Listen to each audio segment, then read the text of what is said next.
This is Ellis Patterson from Lawrence, Kansas. My name is Doris Bradford Patterson. I originally came from California, but grew up in Caney, Kansas then after that, and that is where I met my husband-to-be. I'm ready for this interview.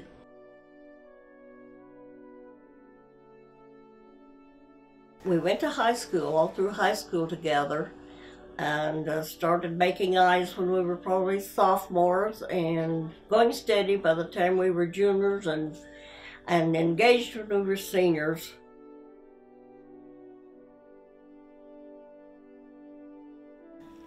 I do remember registering for the draft, but I really don't have much recollection about how it came out, but I didn't fight it. Matter of fact, my dad could have kept me out of the draft by keeping me on the farm, but I wanted to go ahead and go. So draft really didn't bother me.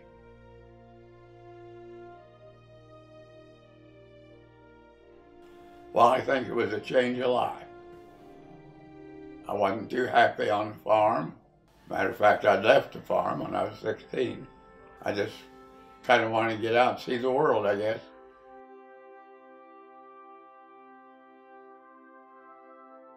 I went in July 44 and got out August 46.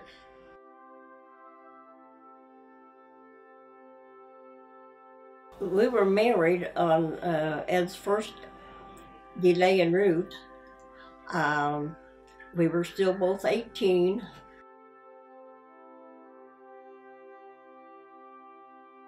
Yeah, we were replacements. We were just puppets that they needed someone somewhere to get shot at. They took us over there and did it.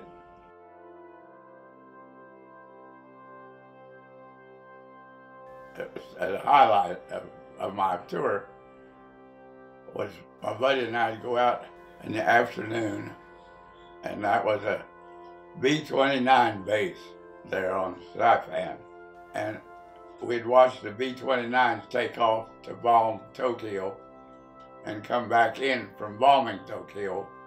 They'd take off a cliff and they'd drop completely out of sight, the bombers would, and you'd think you'd look for a splash, but it never happened.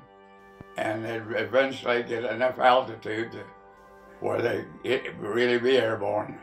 And they'd pick up their escort at Iwo Jima.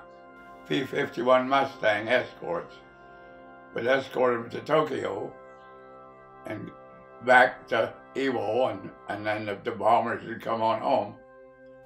And one day while we were watching, we saw this old bomber coming in, and he had his inboard motor was on the port side was gone, and an outboard motor on the starboard was gone. One of the other motors was smoking. I don't remember which one it was. The stabilizer on the old plane had a hole in it you could drive a 6x6 truck through, but that old boy brought that thing in and landed it. I thought, you know, at that time, what a marvelous bunch of people we had in this country to build an airplane like that and have people to man it, to fly it like that. After it got down and everything, we heard this high whine, and here come this little 51 Mustang, flew the full length of the runway, wiggling his wings, and zoomed up into the air and headed back to Iwo. Well, he had stopped at Iwo and got enough gas, put him up there with that bomber, and he followed that bomber home. And then he headed back to Iwo, and I thought, my God, isn't that something, you know? It was something to me.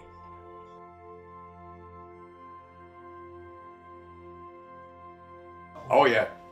Yeah, that's where I saw my combat, at Okinawa. They had a lot of tombs there that they were like built into the side of a hill, and then caves. Oh my God, there were so many caves. I was in the artillery then at that time because they didn't have tank destroyers wasn't over there.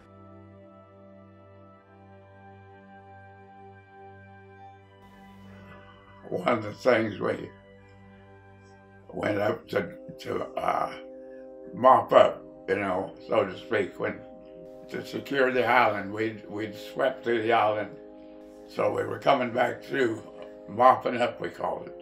The infantry to take their flamethrower and fire it into the caves, and Japanese would come running out on fire.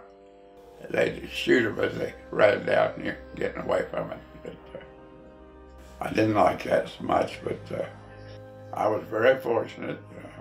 I think the only thing I had in the war was a crease in my steel helmet from a bullet, and it might even been a ricochet. I don't know.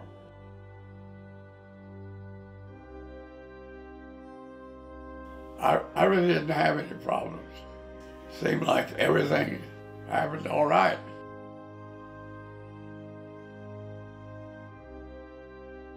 It seems like from 2 years that he was in the service, a little more than that I think it was, but it didn't take long for us to become friends again and know each other better again. So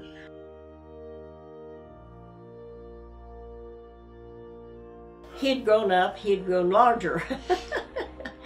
And in fact, he was not recognized by his own dad when they first got home.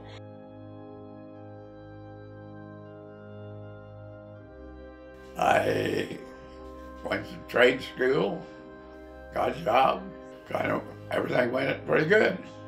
They kind of wanted me to go to Korea, but I didn't want to do that. So. All right, well, thank you very much for your time and your stories. Well, you're quite welcome, sir. Quite welcome. It's been fun. Thank you very much. I wish my memory was a little better, but that's all right. Maybe later. I'll hit you again. Okay. All right. Well, thank you. Thank you.